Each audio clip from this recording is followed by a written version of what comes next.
Ajjalallahu ta'ala farajahu syarif wa ja'alna jami'al mu'minin wal mu'minat wal muslimin wal muslimat min a'daihi wa junudi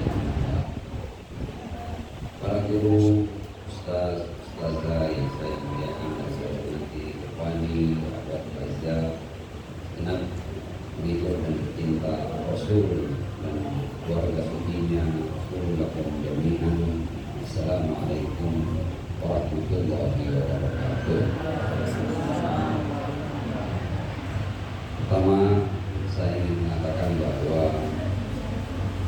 menjadi pengikut Rasul dan Ahlul Bait seperti yang saya singgung dalam ceramah kemarin adalah sebuah nikmat yang luar biasa, nikmat yang besar. Kenapa ini adalah nikmat yang besar? Karena memang Allah Subhanahu wa Ta'ala menurunkan risalahnya itu melalui manusia-manusia pilihan. Jadi bertuhan itu harus totalitas, harus kafah. Aneh kalau ada masyarakat atau umat yang bertuhan, tapi kemudian mereka tidak mengaitkan dirinya dengan insan-insan ilahi. Berarti beragama, tapi hidup dengan kemauan sendiri. Beragama, bertuhan, tapi mengatur kehidupan tidak dengan aturan. Boleh jadi semua orang yang beragama ini itu mengatakan bahwa mereka hidup dengan aturan Tuhan. Bagaimana bisa dikatakan aturan Tuhan kalau kemudian agama itu adalah hasil interpretasinya, hasil tafsirannya. Jadi bertuhan tapi sedang mengatur kehidupan dengan pemikirannya sendiri. Jadi tidak ada artinya. Sama saja itu, ya. Masyarakat yang tidak bertuhan dengan yang bertuhan tapi tidak punya kaitan atau apa ya? Kalau bahasa Jawa itu cantolan, dipahami cantolan dengan insan kita. Dan sebenarnya ketika kita bersyiar, ketika kita berwilayah, ketika kita mengikuti ajaran ini, kita sebenarnya hanya ingin memastikan bahwa kita senantiasa bersama insan-insan ilahi. Jadi konsekuensi logis daripada kita bertuhan berarti kita harus punya tali Tuhan. Dan tali Tuhan itu adalah figur-figur manusia-manusia. Dia boleh seorang nabi, dia boleh seorang rasul, dia boleh seorang imam, dia boleh seorang wasi. Intinya harus manusia yang dapat legitimasi dari Tuhan, tidak sembarang manusia.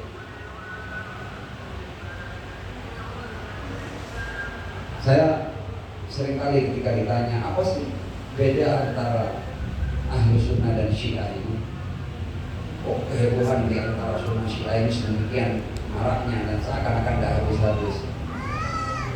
Saya seringkali menyederhanakan begini, silakan nanti disempurnakan cara menjawab. Cuma ini salah satu bentuk jawaban sederhana, bahwa ketika saya berbicara dengan seorang Sunni, saya katakan Ahlu Sunnah itu punya 6 rukun iman, punya 5 rukun Islam. Itu semuanya kita terima. Jadi orang Syiah beriman kepada Allah, beriman kepada para malaikat, beriman kepada para nabi, para rasul, beriman pada kitab-kitab suci, beriman pada takdir, beriman pada hari akhir. Jadi hal-hal yang paling mendasar dalam rukun keimanan semuanya kita terima. Sama kita. Arkanul Islam, membaca 2 kalimat syahadat, kita syahadatnya sama. Asyhadu an la ilaha illallah wa asyhadu anna Muhammadar Rasulullah. Kalau kemudian dikatakan, loh, syahadatnya kok 3? Loh iya kan, tidak menggugurkan. Syahadat yang 3 itu tidak menggugurkan 2 syahadat yang pertama.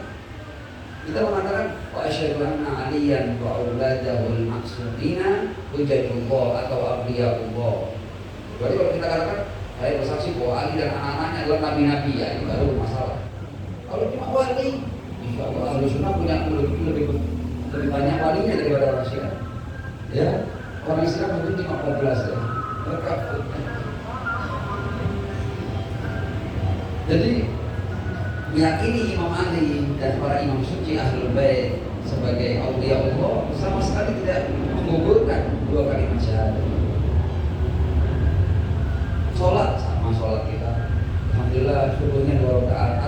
jadi Syiah kemudian subuhnya ada 10 rakaat. Karena jadi Syiah kemudian subuhnya 10 rakaat, enggak kan, tetap 2 rakaat kan. Maghribnya sama 3 ya. Tidak ada kan yang berubah jadi 30 rakaat. Menghadapnya kemana? Ke Karbala atau ke Ka'bah?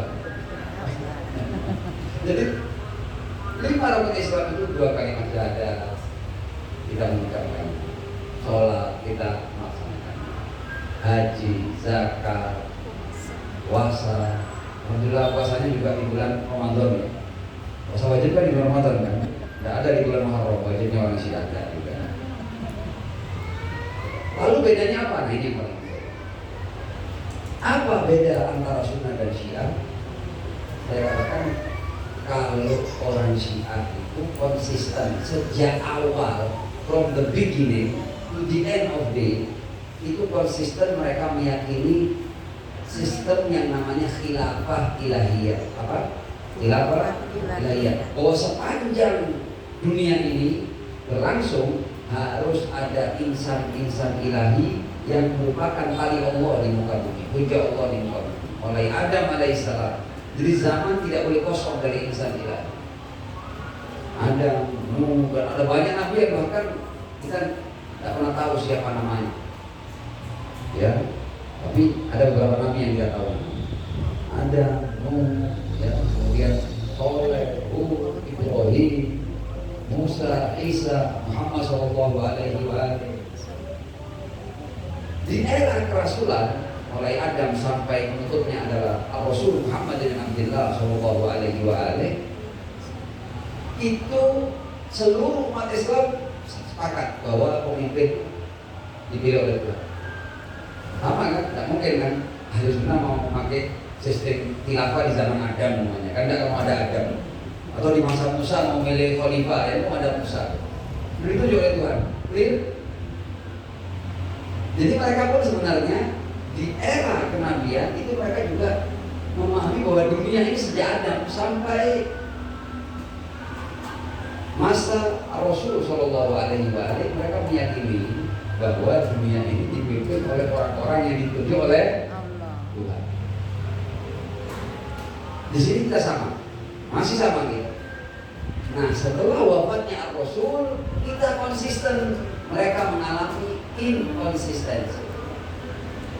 Mereka berubah ini. Dunia sudah berlangsung sejak Adam alaihissalam sampai Muhammad bin Abdullah, yang dunia ini selalu ada insan-insan ilahi. Kemudian mereka masuk dalam satu prinsip, yaitu setelah ini pemimpin kita yang ini.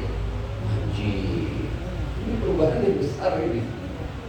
Ya, kok iya-iyanya Allah itu membiarkan dunia ini ada pemimpinnya, ada insan-insan ilahi sejak Adam sampai Muhammad. Kemudian tiba-tiba ada satu masa dunia sudah tidak perlu lagi dengan insan ilahi. Come on. Dan itu juga lah, ya. Akhirnya kita bahkan untuk beragama tidak bisa. Kalau ada insan ilahi kita beragama tidak bisa.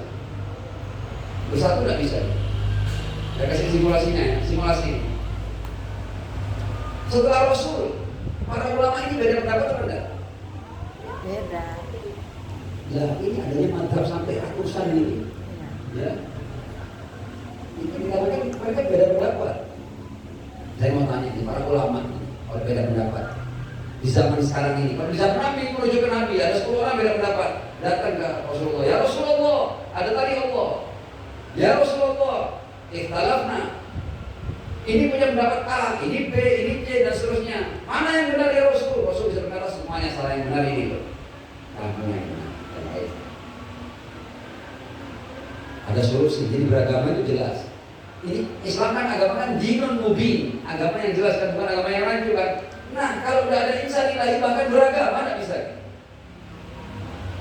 Sekarang ini para ulama ini beda pendapat sedikit banyak. Menuju ke siapa? Kelasnya sama semuanya, sama-sama ulamanya beristihad.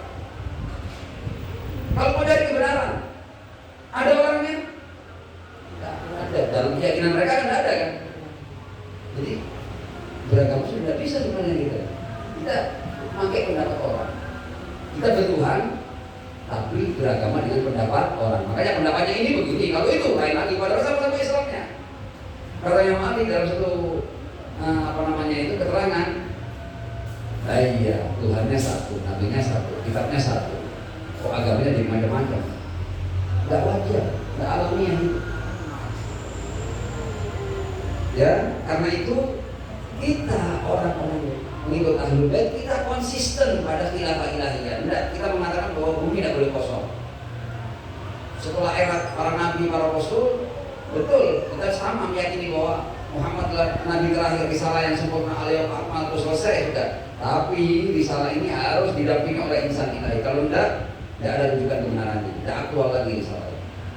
Makanya kita meyakini adanya orang-orang yang ditunjuk oleh Allah dalam konsep 12 imam maksud. Awalnya Ali bin Abi Thalib, akhirnya adalah Mahdi. Jadi mereka dari khilafah ilahiyah sepanjang sejarah dari mulai Adam sampai Muhammad Shallallahu Alaihi Wasallam, mereka pindah ke khilafah basyariyah, pemimpin yang dipilih oleh manusia. Kita rendah pemimpin manusia, kita bahkan kita punya dalil rasional bahwa manusia tidak bisa melindungi sendiri.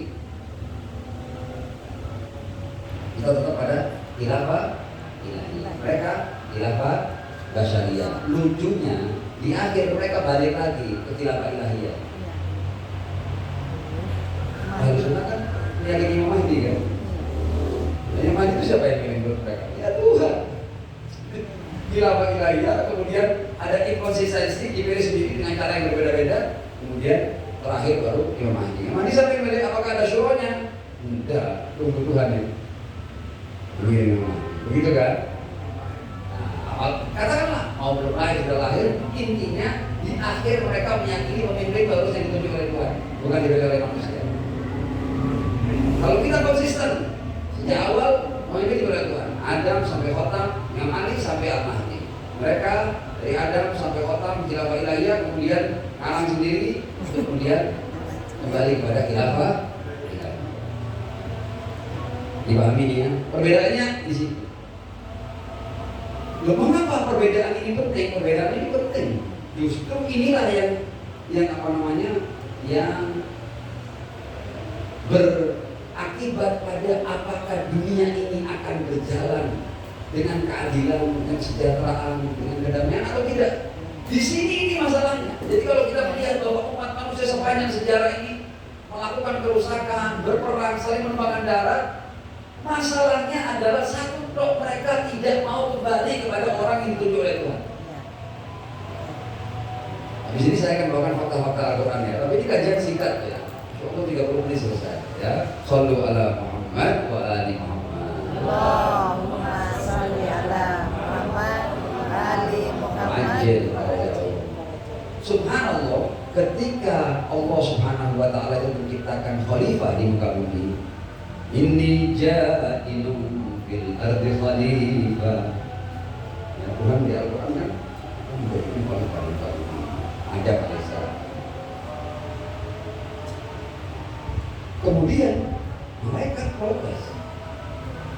Ya kalau kita tidak pakai bahasa protes, malaikat bertanya.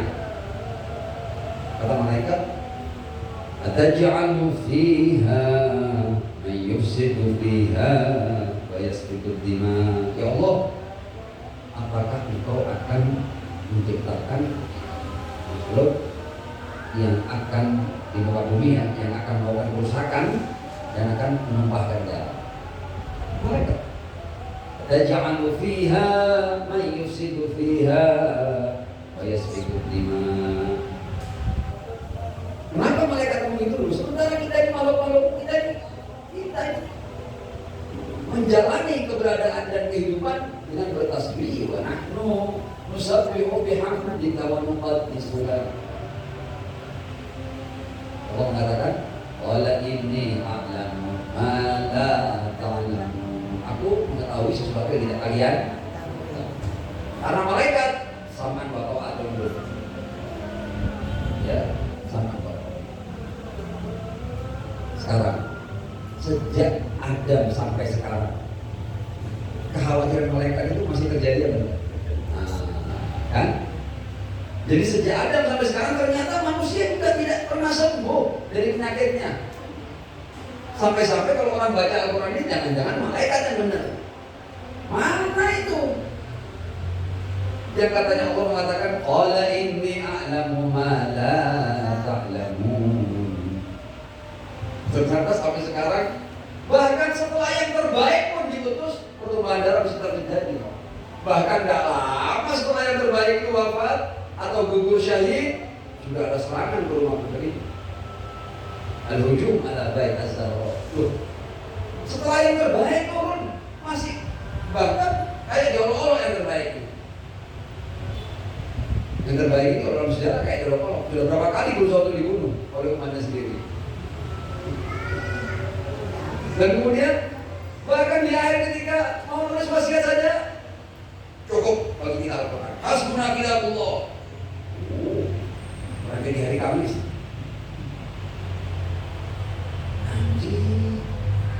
Yang terbaik loh ini. Ini Adam gak ada apa-apanya, Musa gak ada apa-apanya dengan ini, Ibrahim gak ada apa-apanya. Ini mendapatkan pengakuan yang seperti itu. Dan 50 tahun setelahnya, setelah terjadi banyak pembantaian terhadap keluarga Nabi, di ulun puncaknya mereka pesta di atas Jasad Al-Husain yang mereka cincang. Tujuh Al-Rasul 50 tahun tuh ya.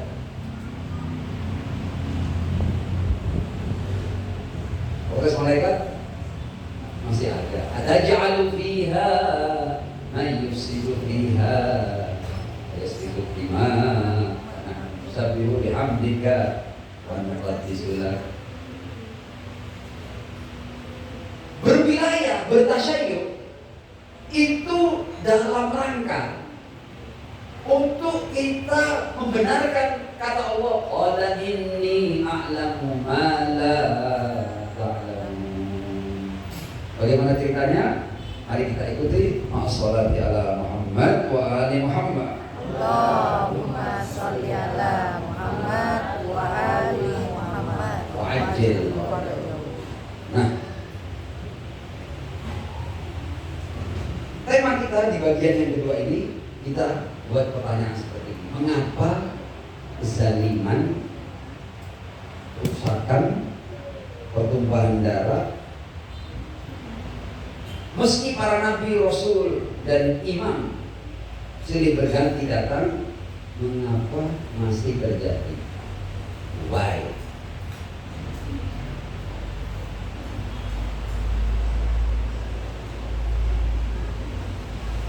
Kita akan menjawabnya lewat ayat Allah Subhanahu wa Ta'ala sudah menunjukkan di mana letak salahnya. Apa yang menjadi alasan kezaliman, pertumpahan darah, kerusakan bisa terus terjadi? Allah sudah memberikan jawaban yang jauh. Kita baca ayatnya ya. A'udzu billahi minasyaitonir rajim. Bismillahirrahmanirrahim. Bagi yang mau mengkaji nanti, ini di Al-Mu'minun ayat 44. Tsumma arsalna rusulana tatra. Artinya kami mengutus rasul-rasul kami, tatra itu silih berganti, tidak pernah putus. Habis ini ada ini, habis ini ada ini, selalu ada penggantinya, tidak pernah kosong bumi. Tsumma arsalna rusulana tatra. Kenapa kok masih terjadi kezaliman? Kenapa bisa terjadi pertumpahan darah? Ini jawabannya. Kullama ja'a ummatan rasuluha kadzabuhu. Al-Quran itu bukan riwayat lagi. Ini Al-Quran lagi.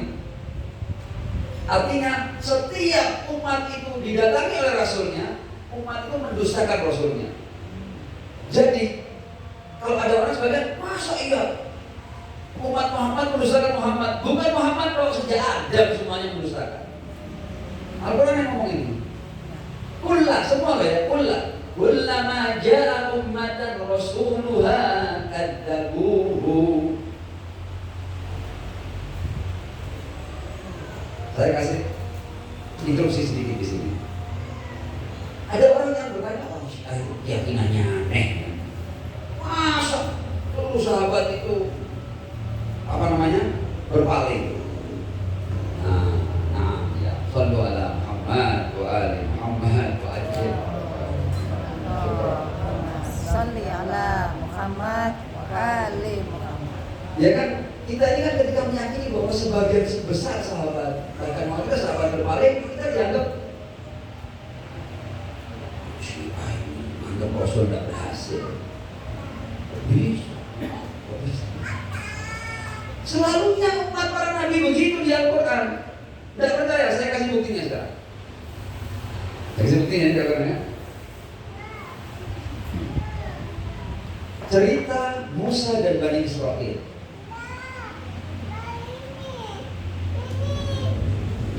Nabi Musa itu walaupun sudah menunjukkan berbagai macam mukjizat, pokoknya nabi yang boros mukjizat itu Nabi Musa. Karena umatnya emang top, jadi harus banyak bukti, boros mukjizat ya. Jadi apa saja ditunjukkan sama Musa, silakan nanti dibaca. Bahkan sampai jadi nabi yang paling banyak kita di Al-Quran, saking umatnya ini ngeyelnya minta ampun. Sampai bahkan sementara mereka bersama Musa ini dan di akhir-akhir itu kan dikejar oleh Firaun, mereka masih nyinyir kepada Musa. Umatnya loh ini ya, kan kejar kita kan, juga sedikit kan, depan laut kan habis kan, inna lamudrakun, bahasa Al-Quran begitu kan, inna lamudrakun. Musa mungkin jawab. Ya, harusnya pertanyaan ini tidak keluar dari mendasar kalian. Nabi Musa masih sabar. Inna ma'iya rabbi sayahdi. Jadi bahkan Musa masih tidak tahu waktu itu kira-kira jalan keluarnya dari Firaun itu belum tahu Musa. Musa hanya ngomong inna ma'iya rabbi sayahdi. Musa ngomong Tuhanku, dia akan menunjuk jalan. Meskipun jalannya akhirnya tongkat ini saja, tongkat ini membelah laut dan menenggelamkan orang yang ngaku Tuhan. Jadi sama Allah dihinakan. Orang yang ngaku Tuhan itu anak rabbukumul a'la, ternyata mati dengan tongkat.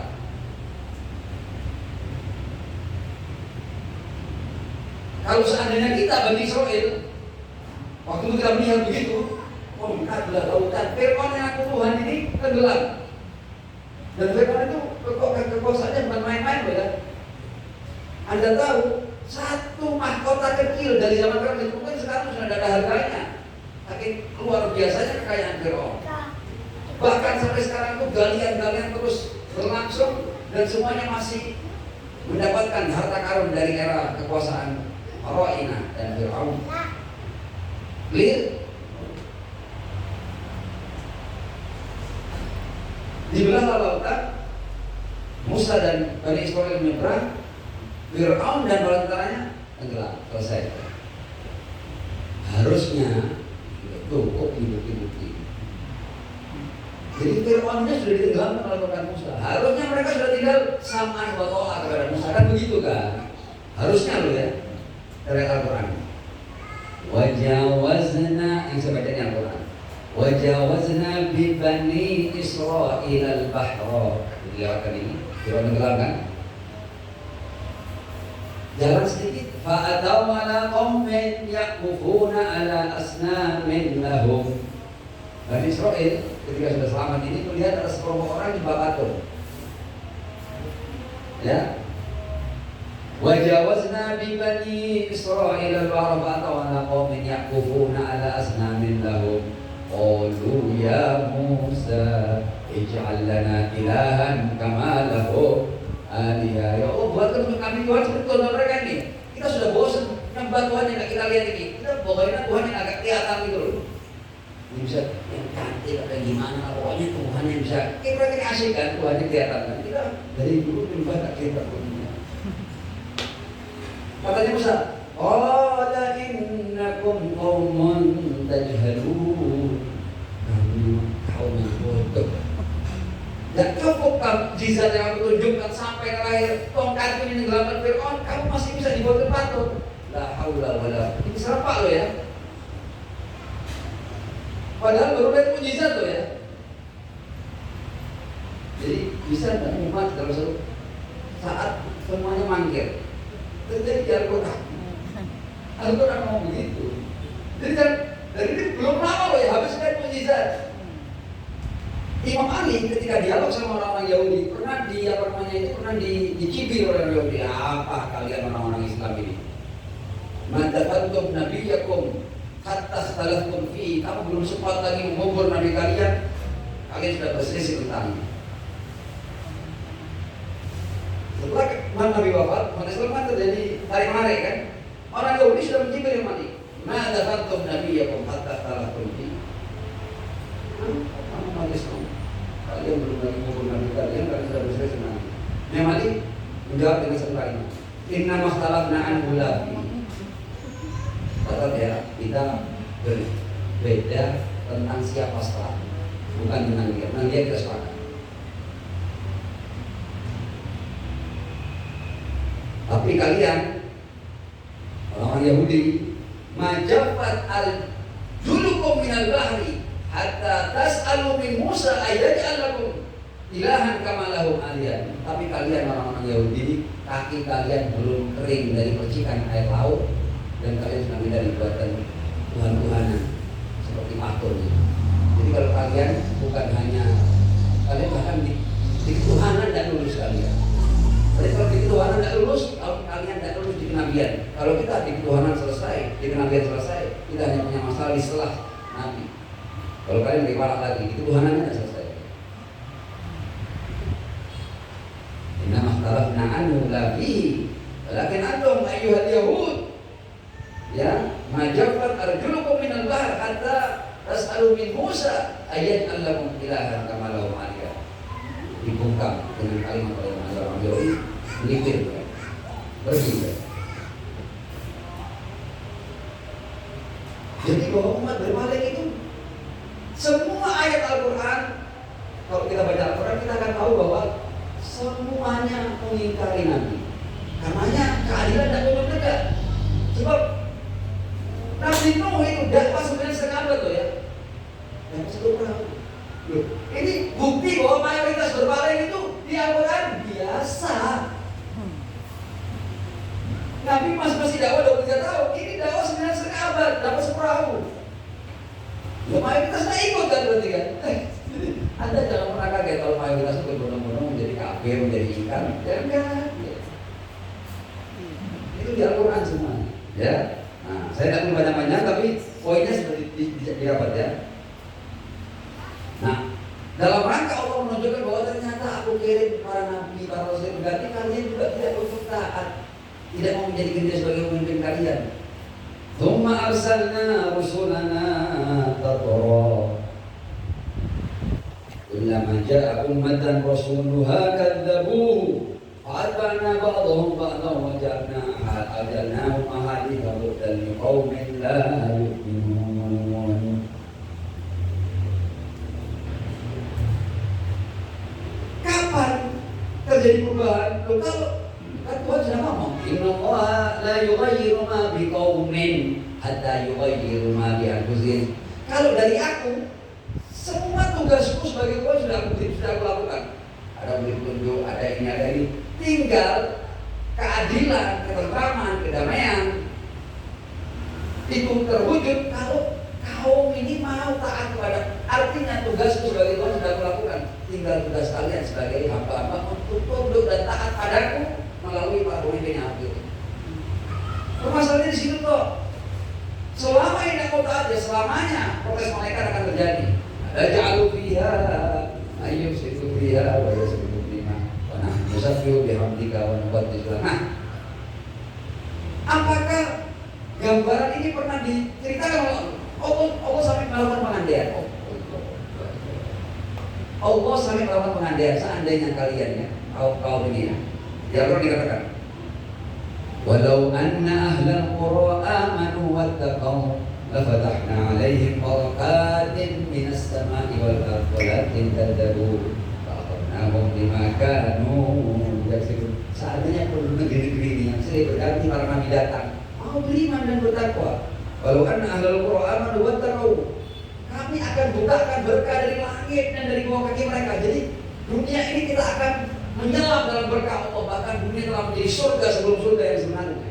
Seandainya kalian mau menjadikan para nabi ini sebagai pemimpin, kalian tunduk dan ikut kepada mereka. Walau anna ahlul qura amanu wattaqaw barakatin minas sama'i wal ard. Kenapa tidak jadi itu sesuai ayat tadi itu? Jadi kan kullama ja'a ummatan rasul wa kadzabuhu. Di sini walau anna ahlal qur'an wa taqaw la fatahna alaihim barakatin minas sama'i wal ard walakin kadzabu. Sama. Ini harus kita di situ. Koneksitasnya di situ ya. Walakin kadzabu. Tuh, ketika mendustakan, ya kamu dipimpin Fir'aun, dipimpin Namrud, dipimpin Trump, dipimpin setan Nyahu, kamu mau gak dapat tumpahan darah? Come on. Kamu yang menjadikan mereka pemimpin, ya pasti akan terjadi kerusakan, pasti akan terjadi tumpahan darah, pasti ada diskriminasi, pasti ada penjajahan. Pak Akhadnahu. Dan jangan salahkan Tuhan, ini karena kalian. Karena kita manusia ini tidak mau menjadikan pemimpin yang ditunjuk oleh Allah sebagai pemimpin. Rasakan. Jika kalian milih Namrud, milih Fir'aun, milih Yazid zaman, Fir'aun zaman, Namrud zaman, ya ini jadinya arogan, mustakbirin.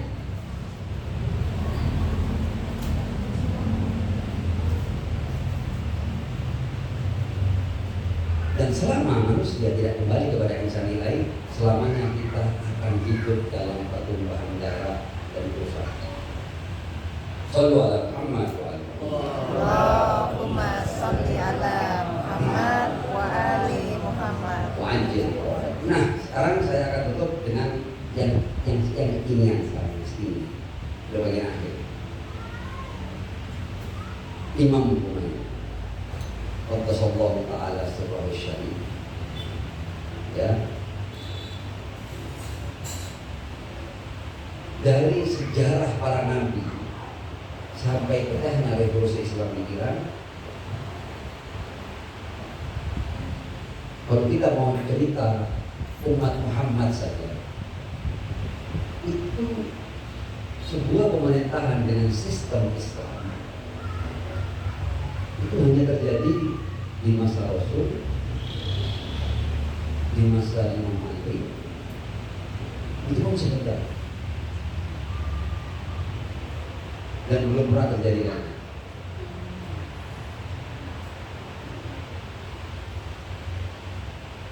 Sama Rasul, penuh gangguan. Rasul itu setiap detik namanya terancam, under teror setiap detik. Rasulullah yang mereka baru berhasil dibunuh ketika Nabi di usia 63 tahun berhilang dari dalam itu, dari dalam dari musuh sudah jelas ya, dari dalam yang berusaha itu sudah berkali-kali.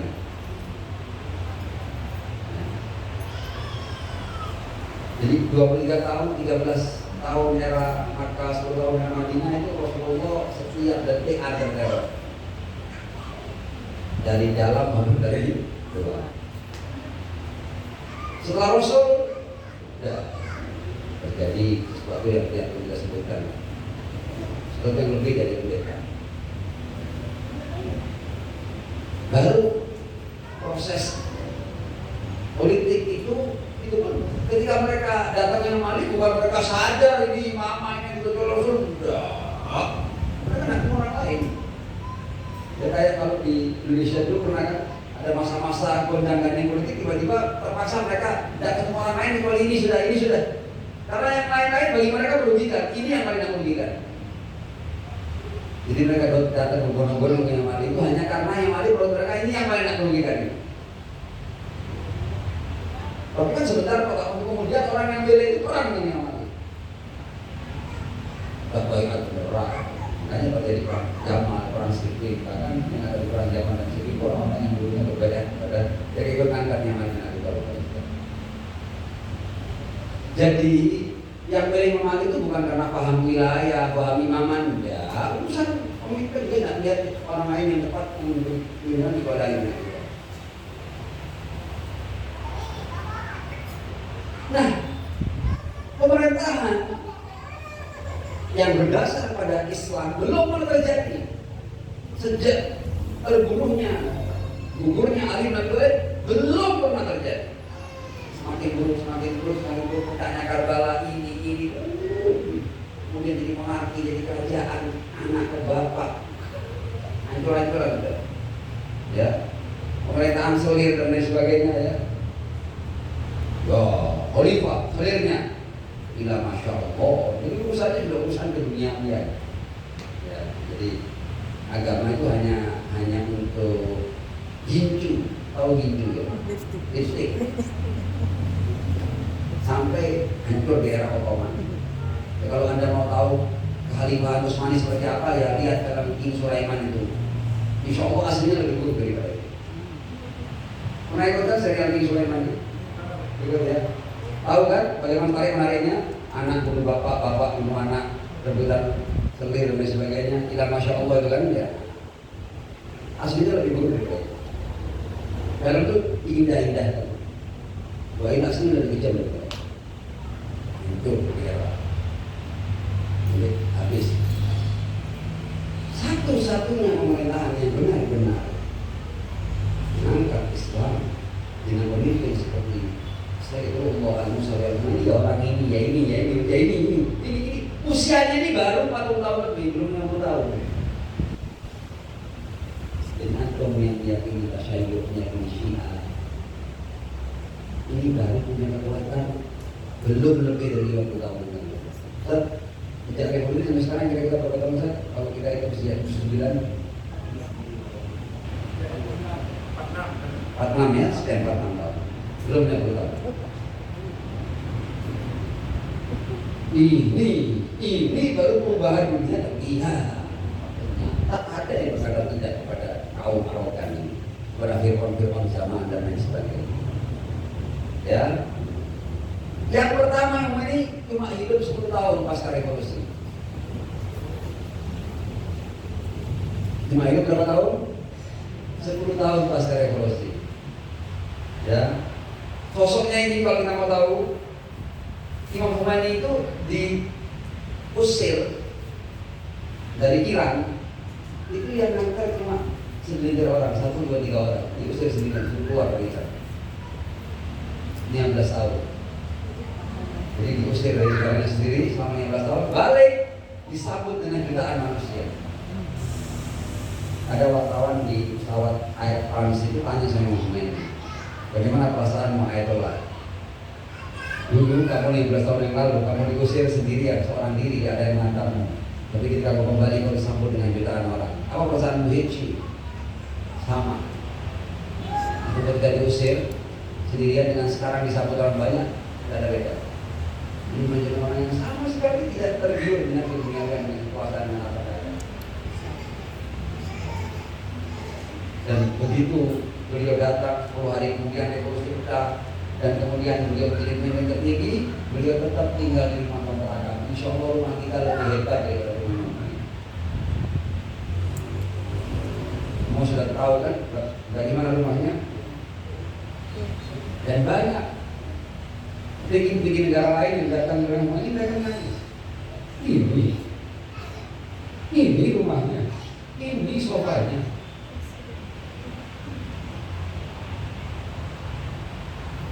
Ini padahal kalau kita bandingkan dengan Al-Husain tidak ada apa-apanya ini. Tapi lulusan madrasah Ahlul Bait yang sebenarnya seperti ini.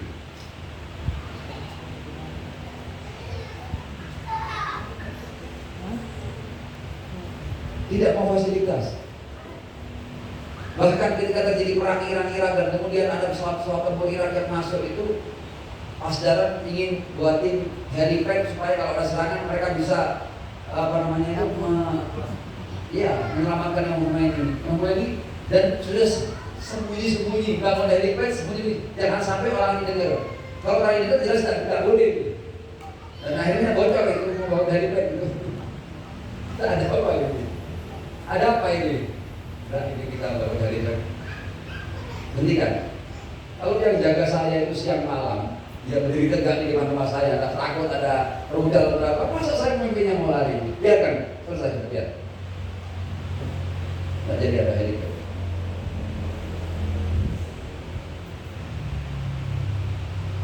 Seorang yang memang seluruh dunia berdecak kagum dengan orang ini. Muslimnya, non-muslimnya, Syiahnya, Sunninya. Sudah, kalau orang ini, kalau kita mau bicara tentang orang ini, kita butuh berbulan-bulan duduk untuk mengkaji profil Muhammad.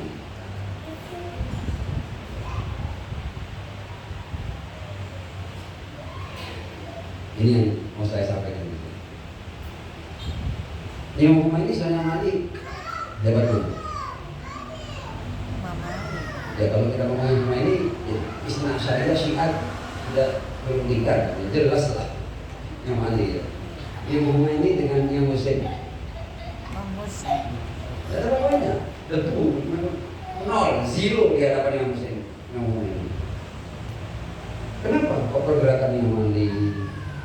Masa yang Muslim gagal sampai terpaksa damai dengan Muawiyah yang Muslim dibantai di negara apa?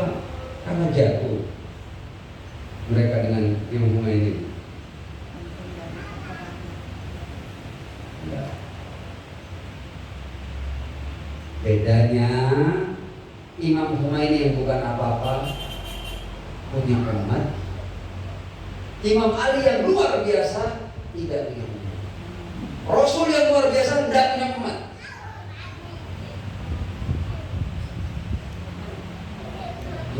Tidak perlu orang sekelas Imam Ali kalau dia tidak punya umat. Nah, kalau dia punya umat, cukup semua umat. Kalau dia punya umat bisa berbuat sesuatu, bisa berbuat sesuatu. Jadi kita bertahu ya betapa manjurnya para imam dengan segala keagungan dan kemuliaan mereka. Ternyata tidak ada orang yang setia dengan mereka kecuali segelintir. Syiat Muhammad wa ali Muhammad qalilun.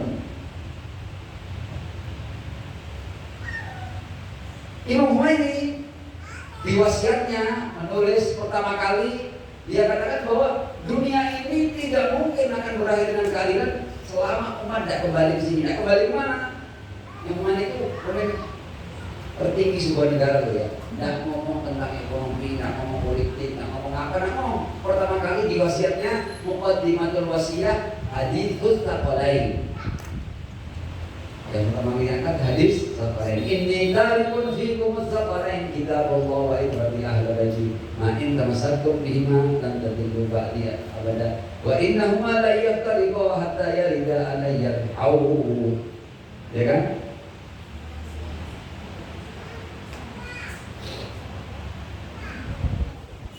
Kata Imam Khomeini, hadis ini mutawatir.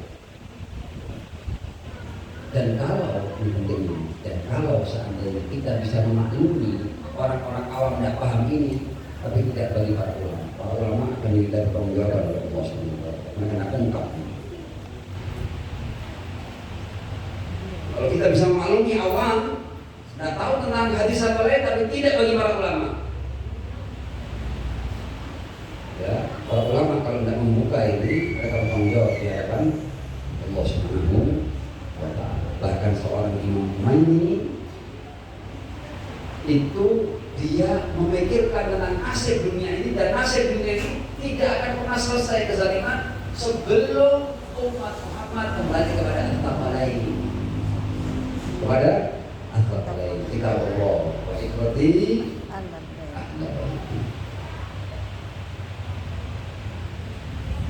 setelah 10 tahun masa Imam Khomeini, masa pemimpin sekarang Sayyid Ali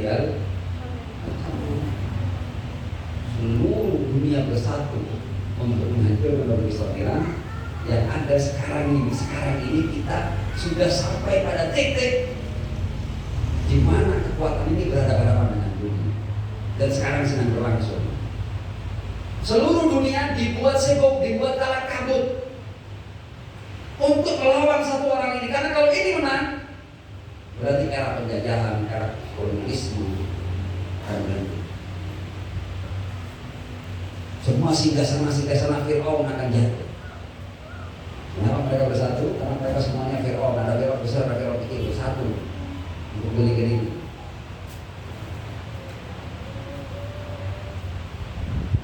Dan ini juga tidak kemudian menjawab bahwa saya dan anak menanti dengan muntadiri.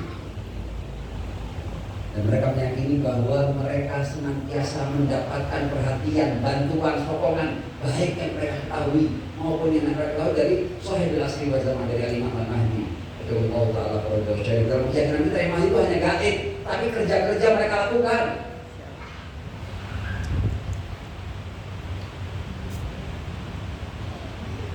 Ya, jadi ini adalah era yang merupakan era yang berkah bagi kita pengikut Ahlul Bait. Era yang diberkati. Karena itu kita bersyukur ya kita menjadi pengikut Ahlul Bait, dan insya Allah kita akan menyaksikan sebuah perubahan yang insya Allah tidak lama kemudian ketika syarat-syarat itu sudah terpenuhi, maka Shahidul Asri wal Zaman akan muncul, akan memproklamasikan kehadirannya, dan dari situ nanti insya Allah kita akan melihat para malaikat akan mengatakan, benar ya Allah, innaka ta'lamu ma la na'lamun ma la na'lam. Betul ya Allah, engkau mengetahui apa yang tidak kita ketahui, dan mudah-mudahan kita semua dapat bagian, mau kecil mau besar sesuai dengan kapasitas kita masing-masing, untuk kita melihat era kehidupan umat manusia yang dipimpin oleh insan ilahi. Dan di sana kita akan melihat bagaimana Allah akan membuka langit dan bumi berkah atas fatahna alaihim barakat minas sama'i wal ardh. Ya, insya Allah kita, anak-anak kita, anak cucu kita, generasi berikutnya akan menyaksikan kehidupan yang penuh dengan keadilan. Amin. Wassalamualaikum warahmatullahi wabarakatuh.